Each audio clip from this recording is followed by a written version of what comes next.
All right. Welcome, everyone, to the CHIP Landmark Idea Series. We are very pleased today to have Enrico Corriera with us. The CHIP Landmark Idea Series focuses in on big ideas. It's hosted by the Computational Health Informatics program. I'm a director of the program, and welcome everyone to this exciting talk that's coming up now. Enrico is the director of the Center for Health Informatics at the Australian Institute of Health Innovation. And I'll introduce him briefly, and we will then have a talk for about 45 or 50 minutes. And then there'll be an opportunity, an invaluable opportunity for you to interact directly with Enrico. And the way we'll do that is by having questions in the Zoom Q&A box as we go. That's preferred to the chat for the questions, just so we can keep track of those. But I'll look for them wherever they may be. So Enrico's talk today is called People, Ideas, and Machines. And I will just say that rather than reading Enrico's biography, I will say that, you know, he is the director of a very robust, active, and influential health informatics institute in Australia. He is a global leader in thought about the interface between health technology and humans in a bi-directional fashion. How are they affected by the technology? How do they use the technology in ways that were prescient when he first began focusing in this area back, perhaps I'll say in the 80s and 90s, and could not be more relevant today. And so listen up, because Enrico understands things about where we've been and where we're going that we all need to learn from. And with that, I'm going to turn it over to Enrico. Thank you very much, Ken, for those very kind words and making me sound even older than I feel. Thank you so much. I really appreciate the opportunity to talk about ideas, which often get ignored in the rush to deliver real-world systems. And so what I'll try and do today is talk about some ideas that influence me. And if at the end of this talk, you see the world at least a bit how I see it, that I guess is a win. But before I start, let's get that screen sharing going so you can see the slides. There we go. So hopefully that's happening.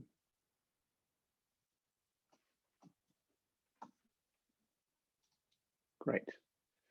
So before I get going, since I'm sitting here in Australia and you're all hopefully in the US, I'm sure people around the world, I thought I would share a little custom that we have had here for many years in Australia, which is to do what's called an Acknowledgement of Country. And this is something we do before most major meetings, and it's a small way of paying respect to the first peoples of our country, and of remembering them and recognizing the continued custodianship of the land that we all live on. So let me just go through that now. And it's just simply this little script here, which is, I acknowledge the traditional custodians of Macquarie University land, the Wanamadigal clan of the Darug Nation, whose cultures and customs have nurtured and continue to nurture this land since the dream time. We pay our respects to elders, past, present, and future. Thank you for that. So the title today is stolen from a gentleman called John Boyd, whose direct quote is, "People, ideas, things, and in that order. And if you don't know John Boyd, John is a very famous American military strategist. He was a pilot in the Korean War. He came back to write literally the aerial combat manuals based on computer simulations, and was involved heavily in strategy for many years. And the meaning, I think, that is captured in these words is something we all know, which is simply that informatics is a pragmatic discipline in the sense that we don't start with solutions, we start with people and the problems, and the technologies follow, they don't lead. And I love that meaning, but there's also a second implicit meaning in it, which is something that I think we often forget. And this is really the starting point for today, which is simply to remind us all that in informatics, we're not designing algorithms or software. What we're really doing is designing human machine systems. And we need to be thinking about not that screen or the software in front of us, but step back a little bit and see the broader context, to see the people and the machines and the setting they're in, because that's the thing we're actually building. So to start the story, I'm just going to pick at random here. Here's a paper that came out a year or two ago. We're currently living in the boom time of deep learning and machine learning. So this is a very nice paper, very well done for the time. It appeared in a major journal, in this case, using deep learning to develop the image classification system on ultrasounds for thyroid cancer. And this paper's results are indicative of where the field is. So the first headline is, on the test and training sets, data sets, things went very well. So they were able to improve on human performance from about 59% specificity to about 86%, and sort of match sensitivity. So we would say this is better than human performance of this AI system on this task of interpreting clinical ultrasounds. But what they also did was to test the software on similar data sets from neighboring hospitals. And you can see in that bottom dot point that performance dropped to below human. So they've done very well in the place they've built and trained the system, and it hasn't transferred that well to another part of the world. And in computer science, that's sometimes called the algorithmic transportability problem. So when I speak to machine learners, I often use this simple slide to make them understand this truth. And it's to let them think that, yes, there's a lot of work in that first mile about getting good data, making sure it's representative and well labeled. Yes, there's a lot of very difficult work in crafting your algorithms, tuning your hyperparameters to make it work on your training sets. But things get very messy in the last mile, in the real world, where things may not go to plan, and you've got to somehow embed your algorithm in that broader system. And I usually leave the story at that. But if I'm talking honestly to a clinical audience, this is the story really that I like to tell. And some of you may have seen this slide before. So we all start our world up there in the Shire, where standards work beautifully, where data is clean, and our algorithms are shiny. But when we cross that river of implementation, things really start to go haywire. We're stuck with workarounds where we build systems to do X, and people somehow shoehorn them and do other things with them that we didn't want, or they avoid them.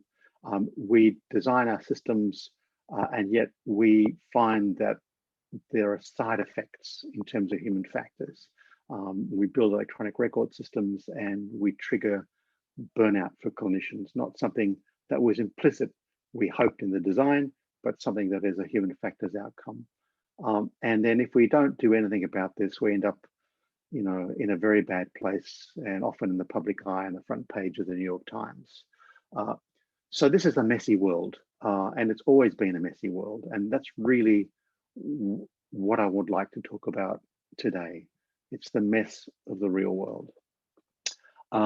So if I think about informatics, if there was one prime dogma, it's this, which is that data have canonical form. In other words, there is a single truth to be had that we can get to and that we can drive. And if you don't believe in that dogma, I still suggest that nearly all of us behave as if it is true when we do our informatics, when we design our systems. The reality is quite the opposite. Everything exists in relation to context. There is no single truth. Everything is subjective. And if we don't embrace that reality, then all of those Lord of the Rings disasters will stay with us. So let me give you a cheeky example. I'll start with Schrodinger's cat. You all know the story. The cat's in the box. Is it alive or is it dead? I personally worry about the cat a lot. Does it have any treats in there? Is it dark? Is it lonely? But anyway, you know the stories. There's a quantum event, and then we discover when we open the box what's happened. So let's have a similar thought experiment for informatics. And I put a doctor in the box instead of the cat. Probably it's a bit tight in there if it's the same box. And in this case, it's not a quantum event that's going to determine the future of the doctor. In this case, I don't think we want clinicians to live or die based on the experiment. Maybe there'll be a legal suit, they'll have to go to court, or maybe more positively, there'll be a good patient outcome. And the trigger event is where they write their patient note. They could be writing their patient note in the electronic health record in a secure fashion, or just imagine that you had to write the same note, but somehow our electronic health record systems were on social media. Everybody could see what you're about to write, not just the patient, but their lawyers and the Twitterati or everybody on Facebook. Clearly, what you would write would be determined by where you would go. So let me give you a couple of examples of how that really is the case. So here's a lovely paper from quite a while back by Bimla Patel, who many of you probably know, a pioneer in the cognitive science of health informatics. This paper is actually over 20 years old. And in this paper, Bimla and colleagues simply looked at the number of entries that people produced in the old-fashioned handwritten records and in a computerized record. And you can see massive differences in what gets captured in both. Clearly, the electronic health record is shifting not just content, but whole chunks of record that don't exist before. So, you know, there's going to be more family history than before because there are prompts, etc. So the tools themselves shape what you write. And this is a very nice paper which has just come out, which looks at the impact of open notes. And so it's clear, if you just imagine and introspect on what you do, the notes you would write for yourself are very different to the notes you would write for your small clinical team. And the notes you write that are going to be read by your patient are different. And so in this study, they simply showed that if I'm going to be writing in open notes, knowing my patients will see what I write, I spend even more time on documentation. And the things I write, the language I use are totally different. So what we've just seen is the data itself has no ground truth. What becomes our data is highly dependent on the context within which it's captured. So I like to think about this as a core informatics problem, which I'm going to call for today's purpose, context transportability. And there are at least three big strands to it. The first is, as I've just told you, that the data captured in one context may need to be altered or augmented if they're used in another context. Let's call that the data transportability problem. And if that's the case, it also follows that the tools we use to capture data must themselves potentially need to be changed context on context. Now we know that's the case. You buy a Cerner or an Epic electronic health record, and we always tweak those tools and how they work to our organizations.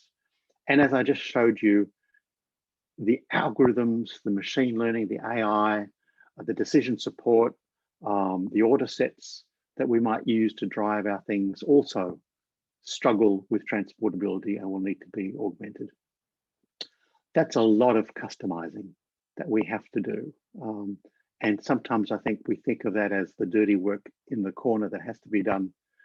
And what I would like to do is just to put it in front of you and say to you, this is not the dirty work. This is actually the core of informatics. So what I'm going to do to explore this issue of context is take you through 4 small stories. Each story looks at context in a slightly different way. If context is the elephant in the room, then each of these is a different part of the elephant. And so here, what you're looking at is the front seats of the space shuttle. It's a beautiful, complex technical system. And this piece of work was inspired by being down at Cape Kennedy many years ago and being in an IMAX and seeing the shuttle and seeing it launch. And what I noticed when we saw that this space occupied by pilots was something else. So this is actually a shot now from the rear seat. And what I want to draw your attention to is not just the guy on the right who's smiling, who looks like my neighbor, but I want you to look at what they've done to the world around them. There are bits of paper and notes everywhere. And it's not just bits of paper and notes everywhere. They stuck little tools everywhere. They've customized this space to do a job, which you would have imagined that beautiful system should have been doing anyway. So one way of thinking about it is this still sort of grainy old but very favorite slide of mine. This is 2 guys having a chat over a blackboard. This is where the idea for the new electronic record starts getting a little complicated. And to me, that really demonstrates what I've just shown you, those 2 pictures. On the left hand, we have work as imagined by the designers of the system. And on the right is work as actually done by the users of the system. 2 different universes. So when I had the great pleasure of being with Ken for a mini sabbatical about 10 years ago, I wrote a paper on yellow sticky notes because I was so fascinated by those photos that I wandered around my own local hospital with a camera and just took some photographs of what was going on. And this is the actual paper yourself. You can find it and read it if you want. It's not a complicated paper, but it's a lot of fun and it shows us something quite important. So here are some of the photos that I took. So these are just workstations around the hospital. And on the left-hand side, you can see the name of the electronic system there. And what I want to show you, though, is that next to the system, there's a bit of paper on the wall showing you what all the icons in the system mean. In other words, the icons don't have any intrinsic meaning on their own to the users. They need to be explained. Or over here on the right, there's a workaround because people keep on wandering off and not logging off. And so leaving the system up with a security issue. Or, you know, the manual is there. You'd think, why is there a manual there if I've been training on using this system? Go to the notice boards and what do you see? You see these strange paper documents. I mean, I'm not quite sure still to this day what this chart's all about, whether it's about whether people have bought their weekly lottery tickets or it's got something to do with patients in beds. There are, you know, little protocols and procedures. There are guidelines, etc. All of these things are everywhere. What I would love for you to do, if there's one crazy thing you do the next time you're in a clinical space after this talk, is to walk around and look at the mess on the walls and ask yourself, what is all that doing there and why does it need to be there?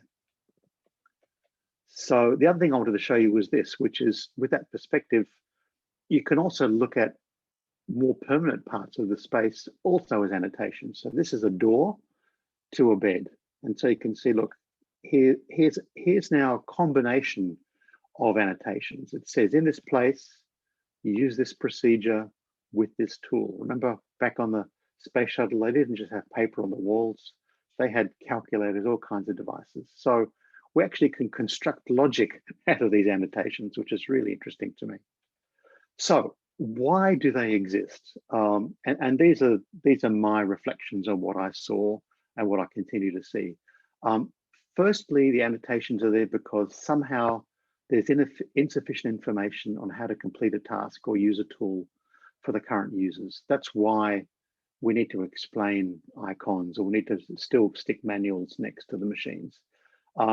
Sometimes we want to support local variation of workflow just simply because local practice is different. Sometimes we want to stop things happening and we want to constrain variation, so that reminder to log out and not just to walk away. And sometimes we want to repurpose spaces or tools for new needs which have emerged, which hadn't been anticipated by the designers. There are lots of reasons that people are doing this business. One of the main drivers is that, as I've said before, designers confuse work as imagined with work as done. And the world is just not that nice, streamlined place. It's quite messy. And also, designers often don't think about how busy and messy clinical work is. The second major reason is simply that context changes. Work is fluid, requirements change. We need to adapt over time to what's going on. In that sense, whenever people hear the word workaround, you always perceive it as a negative. What I want to tell you is that workarounds are gifts. Workarounds are an inevitable result of working in the real world. They are a signal that there's a mismatch between work as imagined and work as done. Sometimes those workarounds are repairs to the system we built to people. And they show us places where we can improve the system, improve its fitness for purpose. And also they are ways of showing new things that need to be done, new pathways, or new archetypes even for tools. So if I'm a system designer, probably the healthiest thing is once a month I should do is walk around the real world and see all the adaptations that people are being forced to make because my system in its current form is not dealing with it. So that's the first reflection on context. Let's now go to the next one. And this is a very, very old paper. I blame this paper on Zach Kahane. Zach came to me back in 98, 99, and I don't know what I had said to him, but he asked me to write one of these 4 papers that appeared as cornerstones in JAMIA. And so I wrote about essentially the differences between communicative and computational tools. The work had been driven by earlier work on what I call the communication space. And I'm not going to say too much about it today because it's a bit off topic. But the insights from work at that time were simply that while we were focusing totally on electronic health record design and capturing data, most information transaction was happening elsewhere. It was happening in conversations between people, between messages. And if you looked at safety and quality, for example, then most of the pathology in terms of what was going wrong was happening there. And while we were thinking about electronic records, there was all this information activity happening in the communication space that maybe the telecare people were thinking about, but informaticians somehow just were blind to. The question that I was trying to think about in that paper was a different one, which was to say, look, we have 2 classes of tools in informatics. We have informational ones like the electronic health record, and then we have these other tools, these communication tools, which we largely ignore. And I was interested to think about what was different about them and why they were used in different ways. And even to this very day, although we now are bringing those tele tools together with our information tools, they're still side by side, they're not blended. And so my question, which I still think is an important one, is to say, well, are these utterly different ways of being, these tools, or are they somehow similar? And there are really 2 ways of conceiving this. One is to say, look, communicative tasks are different to information tasks, and you can't substitute them. They're doing different things. The second says, look, these are just the same things being done with different tools.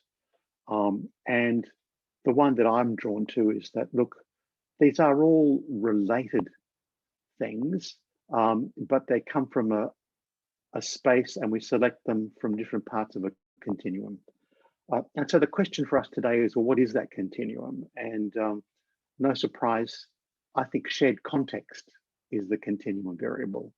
And let me get precise here. What I'm saying here is simply that when it comes down to an interaction between a technology and a human, or a human and a human, it's how much shared model we have of the task we're doing, which is our common context. And so that model might be captured in executable knowledge in a computer or in our heads. It might be embedded in the design of an interface or in other physical tools. And the last thing to just briefly remind you is that when we have an interaction, either with another human or with technology, we really share two things. One is we share the data we need to solve the task, but sometimes we also share a bit of the model you need to do that. So for example, when you communicate with a patient, you might tell them some data about themselves, but you provide a little bit of knowledge about what that means to give it context. So that resulted in this diagram here, which I know confuses a lot of people, but it's pretty simple really. It simply is on one axis saying what percent of the model is unshared between us in our interaction, man, machine, or human, human, and how much is shared. And one is simply the reciprocal of the other. So there are two parts of this continuum. On one side, on the left, most of the model is unshared. So this is, you know, we've just met an alien race and we don't really share a language. And on the other side, we have a lot in common. You know, we might be a closely coupled team that have been together for years. We really know how each of us are thinking. And so there's very little we need to share at the moment. And to me, really, that is all you need to understand to see the difference between whether you use technology to support what we would call communication tasks and information tasks. So we would favor computational tools like the electronic record when we're in that high solid ground space, when most of the model has already been shared earlier, preemptively. And we do that because it's worth doing. You know, we know we're going to be coming back to this task time and again every day. So we invest in formalizing the knowledge and making sure it's already captured in the design of the interaction we have. And we favor communication in those circumstances where it's just too hard or too expensive to anticipate what we need to know or what we need to share. So that's why we use communication, which is a very high bandwidth, expensive thing to do, but is ideal for sharing information and sharing models of information. Those are the two different worlds. And things go wrong. And this is probably why this model is still so important. Things go wrong when you get it wrong. So you think back to that lovely Lord of the Rings picture at the beginning, you know, things go wrong with burnout and clinicians because we forgot the purpose of a computational system is to invest in tasks where everything is already pre-prepared. It's already been preemptively shared. So if we're not training our users in use of our system and demanding that they learn things in real time as they're operating, there's going to be a lot of pain.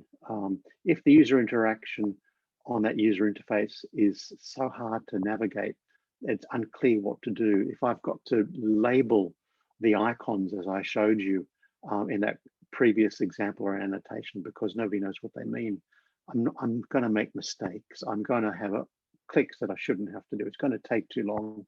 And I might even abandon tasks on that computer because it's driving me crazy.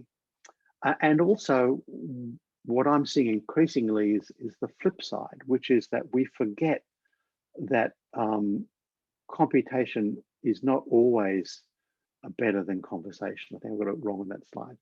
So, for example, I've seen voice-driven voice recognition systems bolted onto electronic records onto the same user interface. So you've got to say,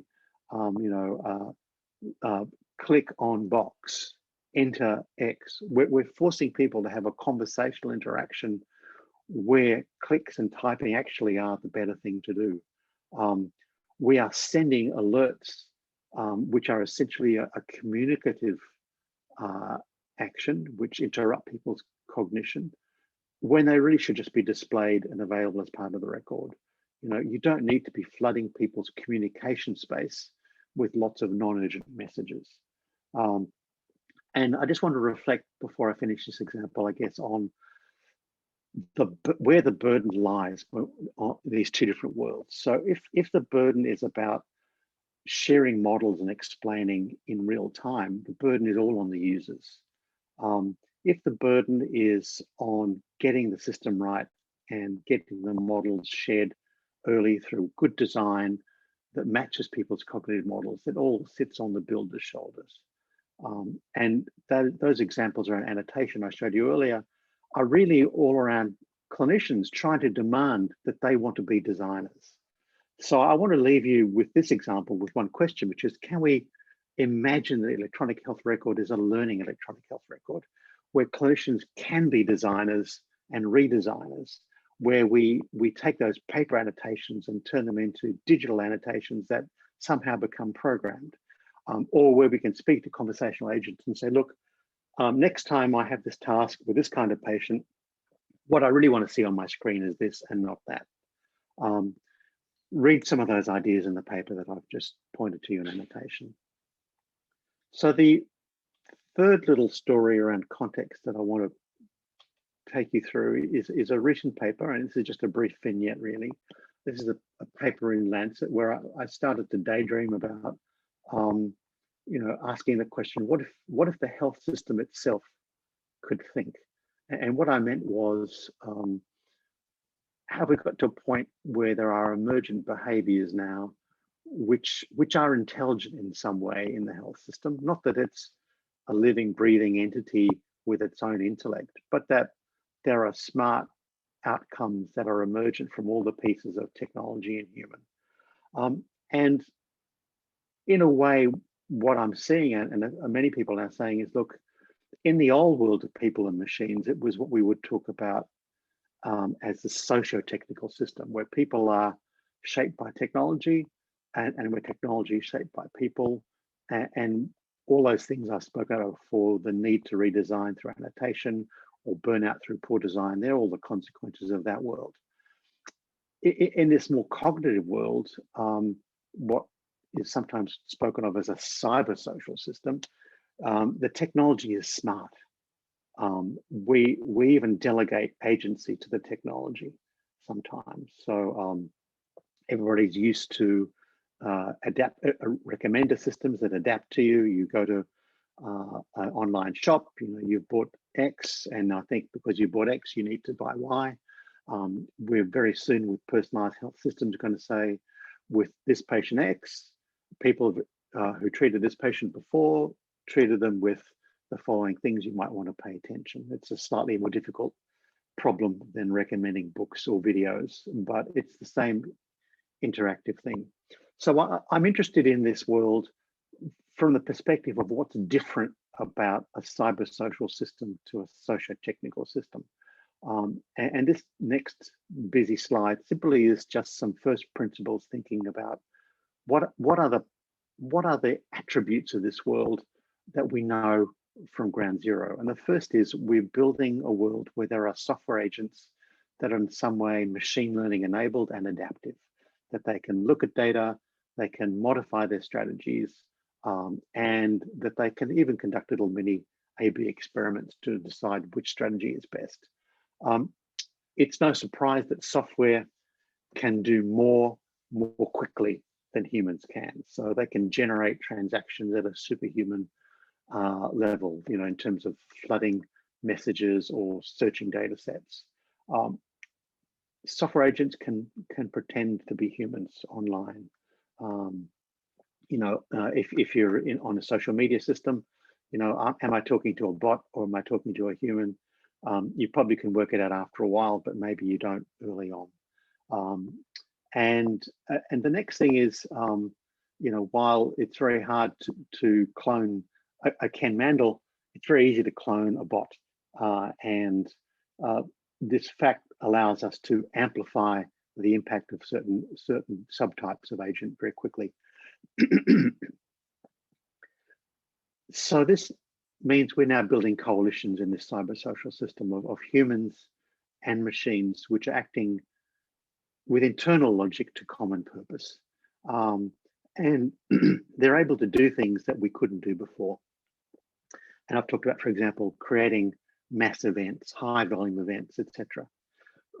From this perspective of the elephant, which we call in context, I think we've already seen what this does. So whoever defines the model defines how the data are interpreted. So if you think about all that discussion around common ground, where it was preemptive common ground or just-in-time common ground, trying to define the models that we share. What happens when there's a bad actor in the relationship, and we're not trying to work with common purpose to solve a task we both want, but one of the actors decides to weaponize definition of context, which is what's happening in social media.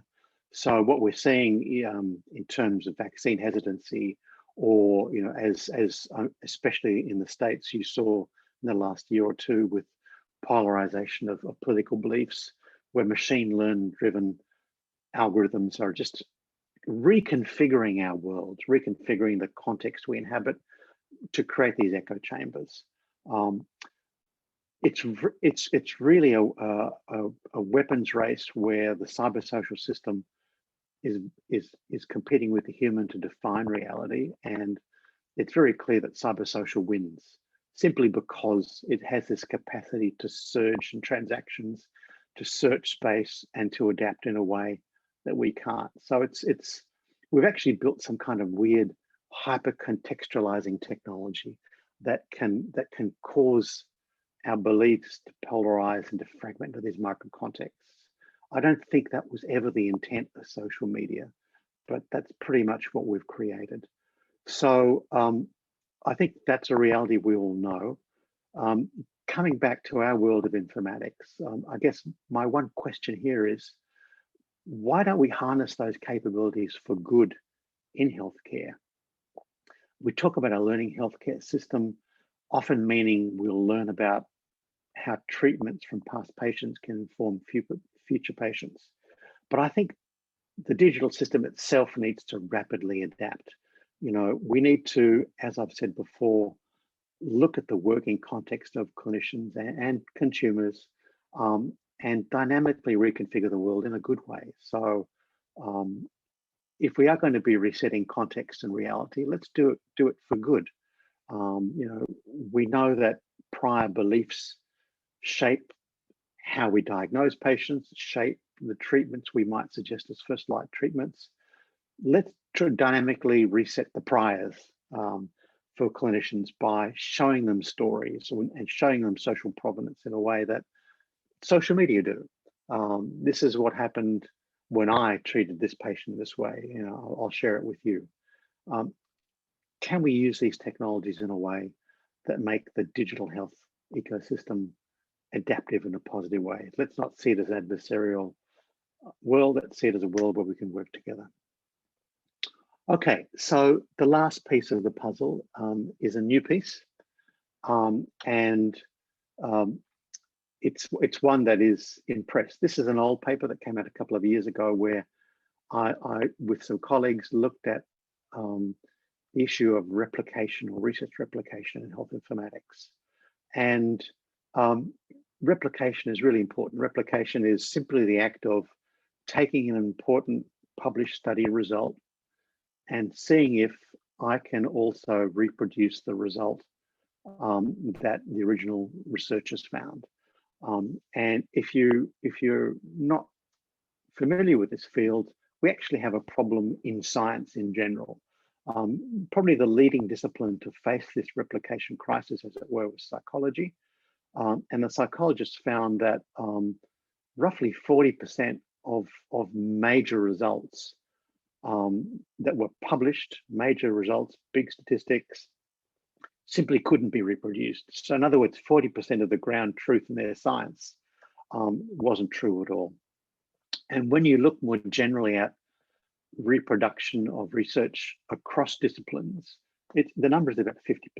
So we have this circumstance where half of the research simply can't be reproduced.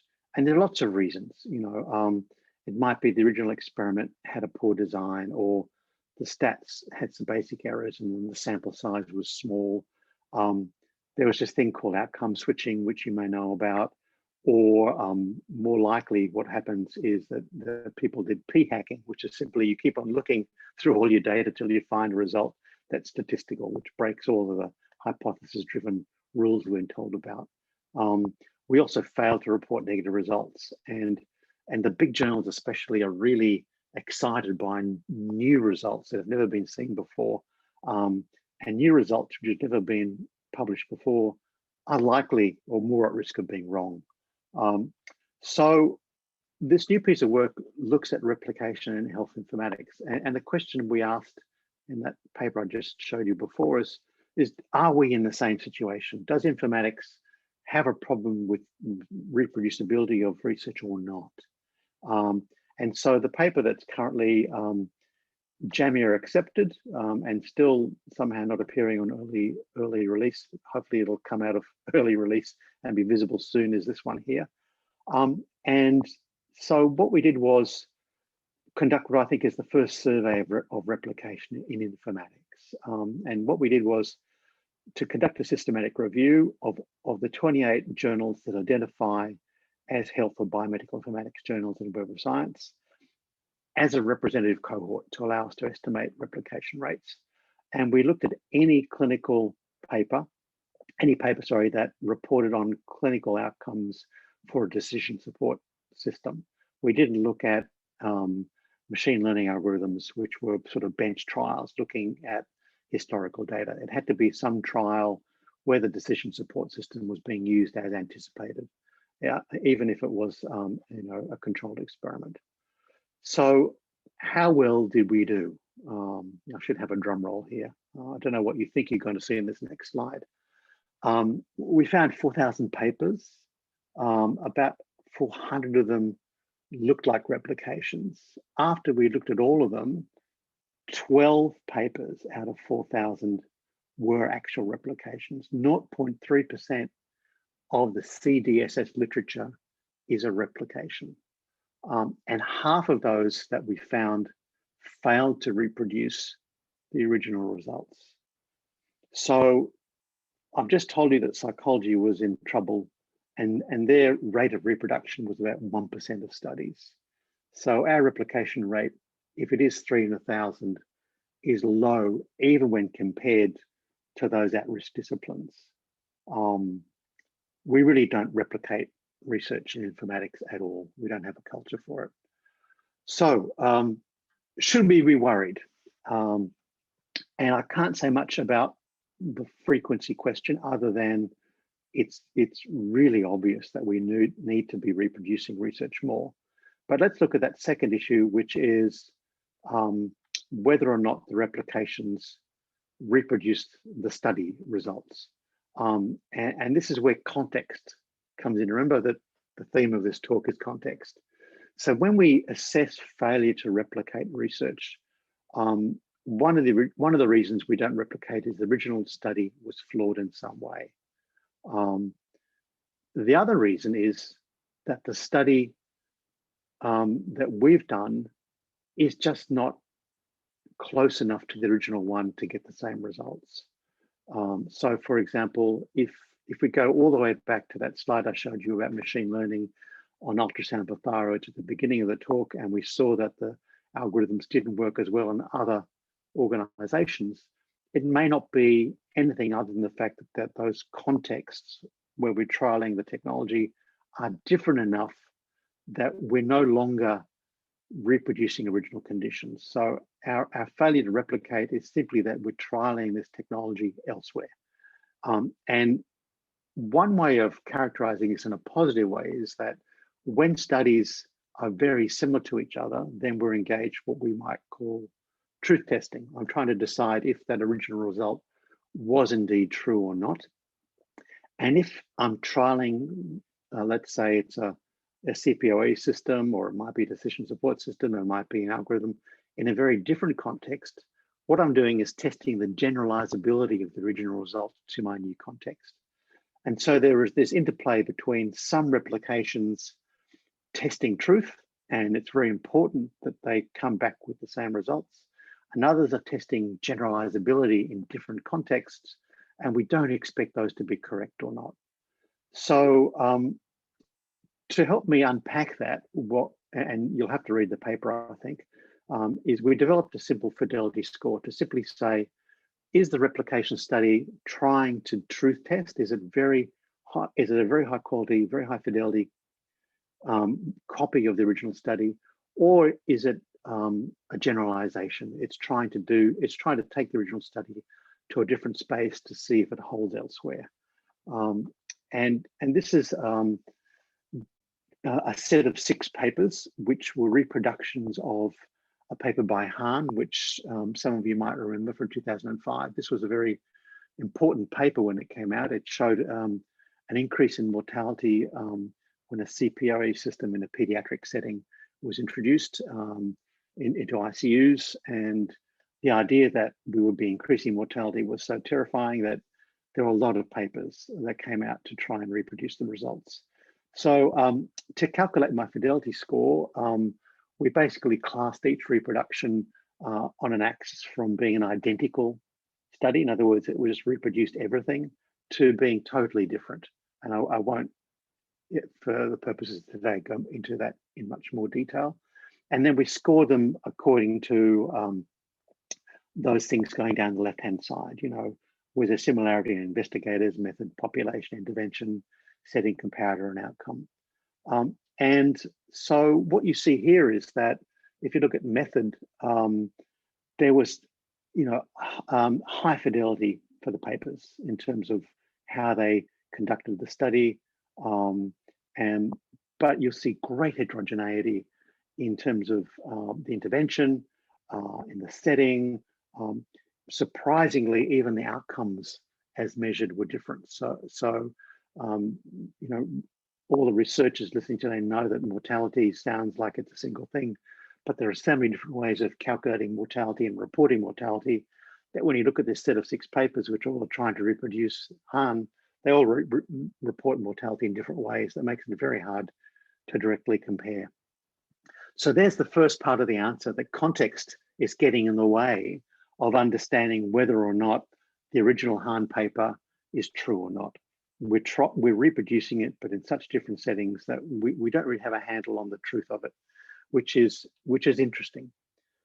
One of the interesting side effects of measuring fidelity is that we took this same set of papers and just plotted the fidelity score over time.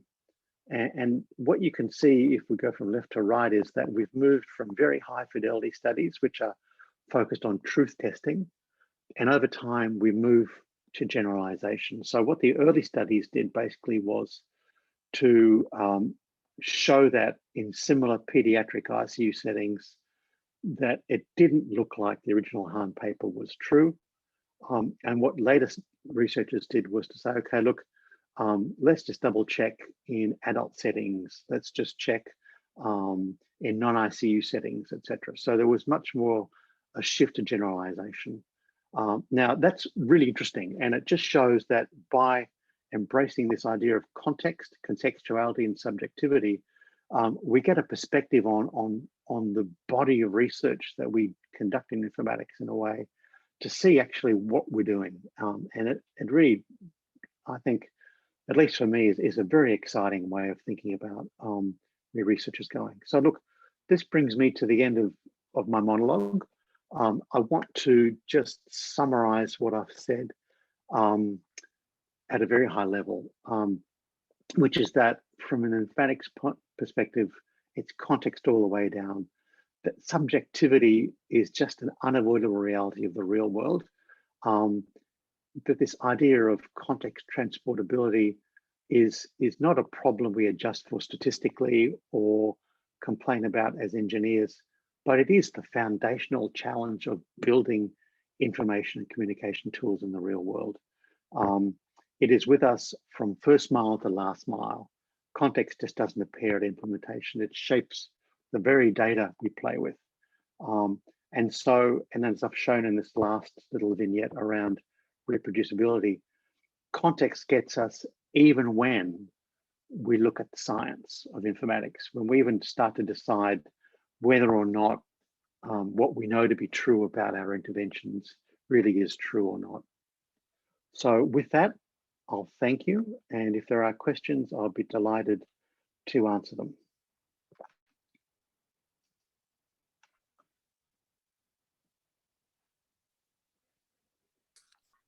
Enrico, that was terrific.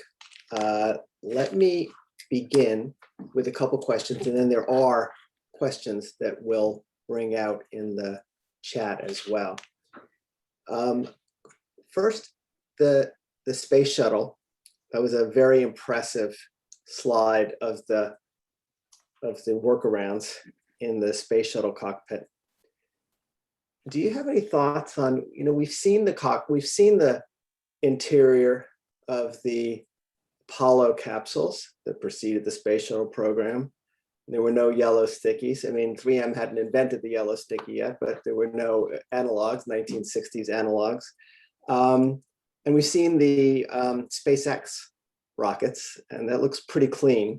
So do you have any thoughts about what went wrong in the middle?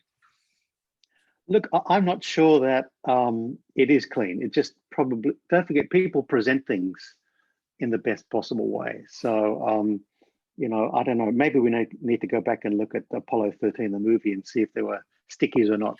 Actually, there were. So you remember in Apollo 13, the movie, and in the reality, there was full of workarounds. There was duct tape. There were annotation through duct tape in that one. Right, they were there. So that was the case. So I don't think it's about what went wrong. I think my message is that this is how it is. And the only way you can avoid that is if you are in a task space in which you completely know the tasks ahead of time, and you know how to deal with them totally. So if you're living in a dynamic world, as we do, say in clinical care, populations change, pandemics come, staffing shortages occur, all those things shift what you do, and so I think in a way, technology, especially information systems, work well when we formalize early, but they're very brittle to even small changes in what we do. So, as I said, I think the solution is to imagine these technologies as being a bit more plastic, to think of VHR as a bit more like Play-Doh, where it's in a safe way reconfigurable. And I use that word safe very carefully because I remember the Microsoft paperclip, which many may or may not remember, which tried to do that sort of thing. And it's very easy to get that wrong. So I think there are some foundational human-computer work challenges around making that happen. So anyway, I don't think we got it wrong. I think that's how it is.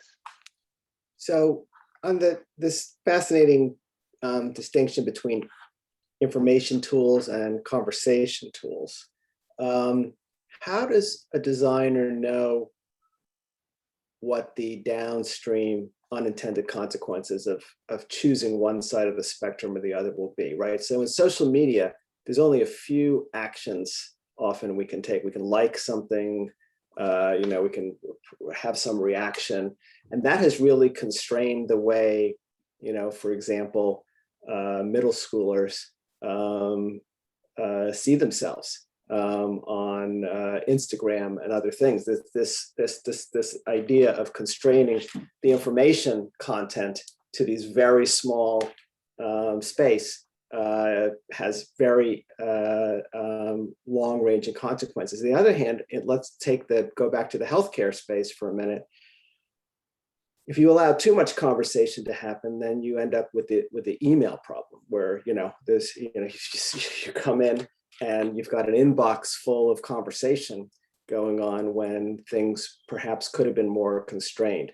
Is there a chance of getting this right? And what does a designer, and there are some on this call, some on this Zoom, what does a designer have to think about in choosing that along that spectrum? Thanks, Ken. Look, that's a complex set of questions. The first part of your question around defining the world we're in, so you probably know the Wolff-Shapiro hypothesis. Shapiro simply says we are constrained by the language we have. So what we imagine and understand is defined by the words we have, and you've kind of articulated a technology version of that, which is true. That the interactions we have are constrained by the tools we put around ourselves. My short answer to the question around conversation versus computation is to recognize that conversation is very expensive. So it consumes a lot of our cognitive resource. If you're having a conversation, your attention is pretty much focused on the conversation. We talk about multitasking, but it's actually multiple parallel tasking we do. So what I really worry about is those inboxes full of conversations and alerts, often machine generated, which shouldn't be conversations. They just shouldn't be, because conversation's too expensive to waste on what is essentially routine. So I really feel that design has gone wrong.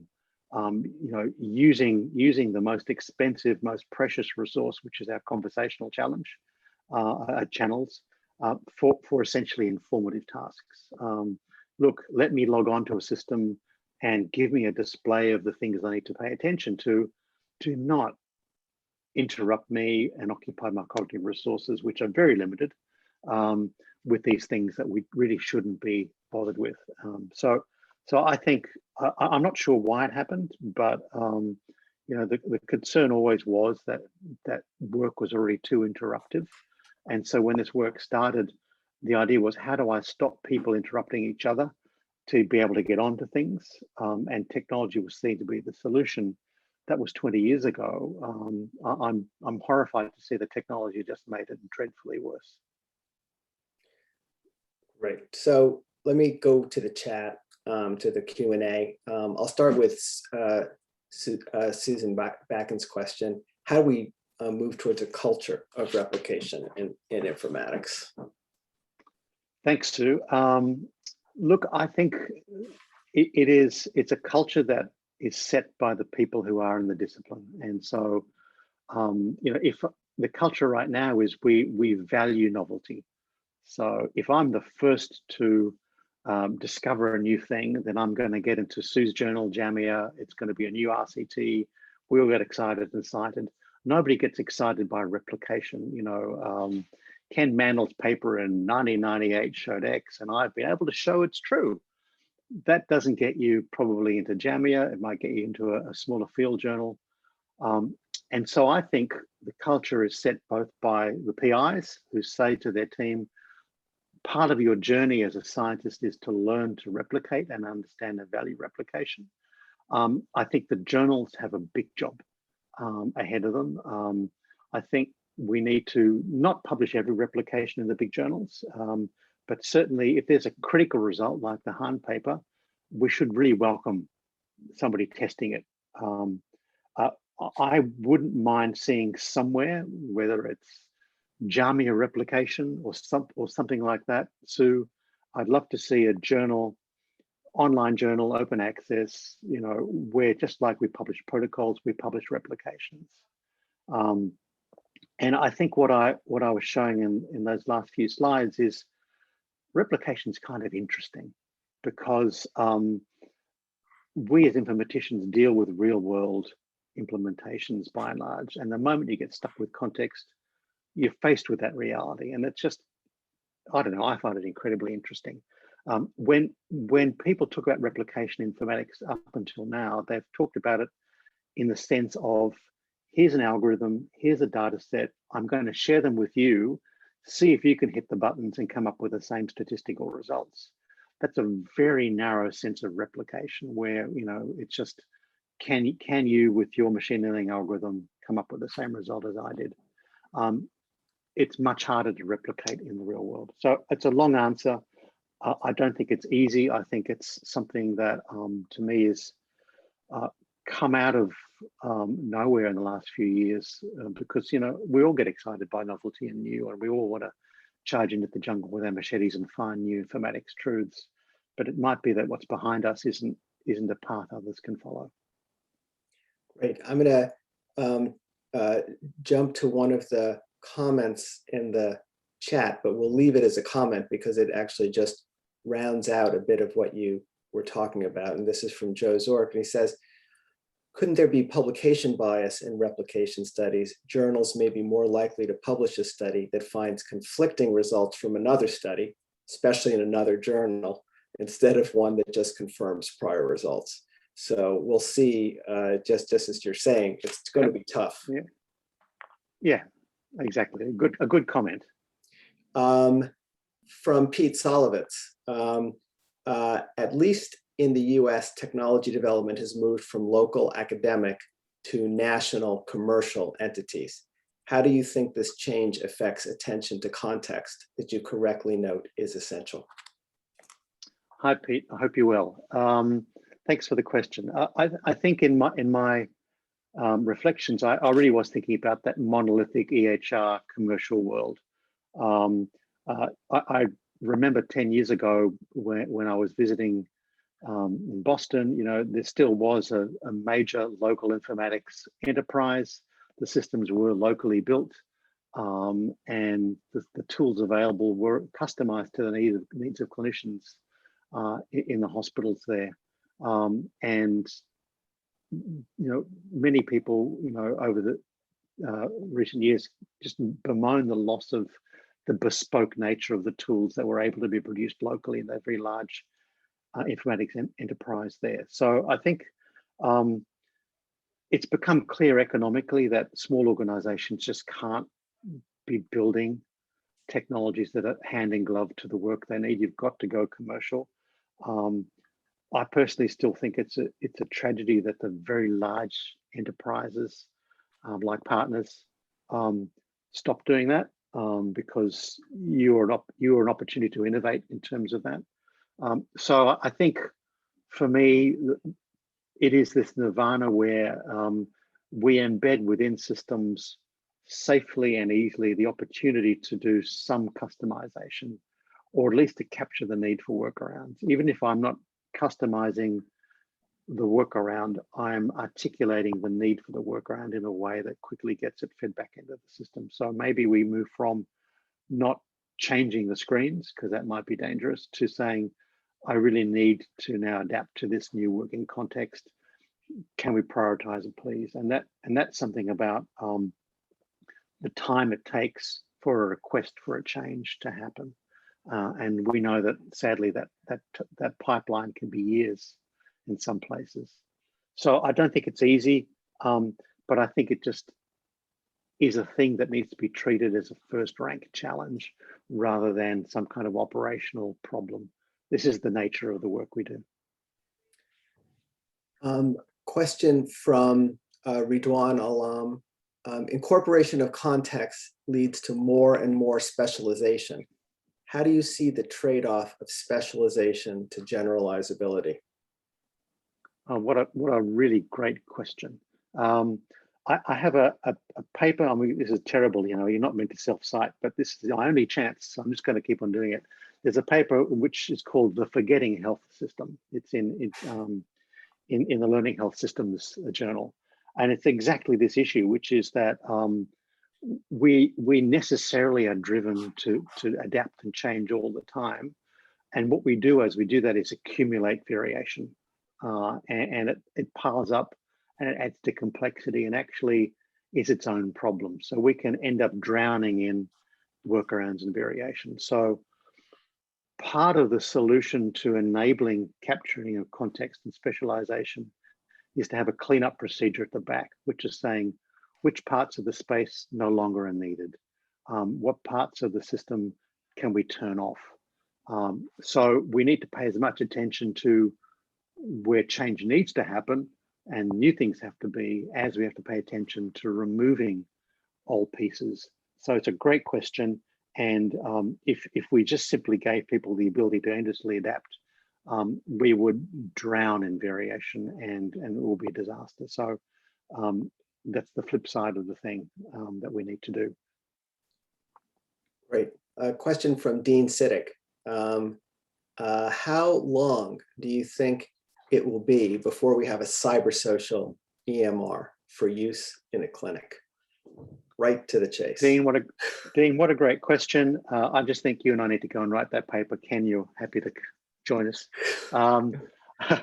Look, you know, we probably have it already, Dean, in the sense that things don't have to be connected up to be part of a system. So if I've got clinicians and patients already on social, we're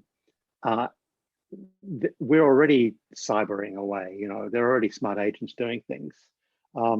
It would be really great to embed that capability in the EHR in some way, with the big caveat that, you know, there are all these unanticipated consequences of any damn thing we do in this space.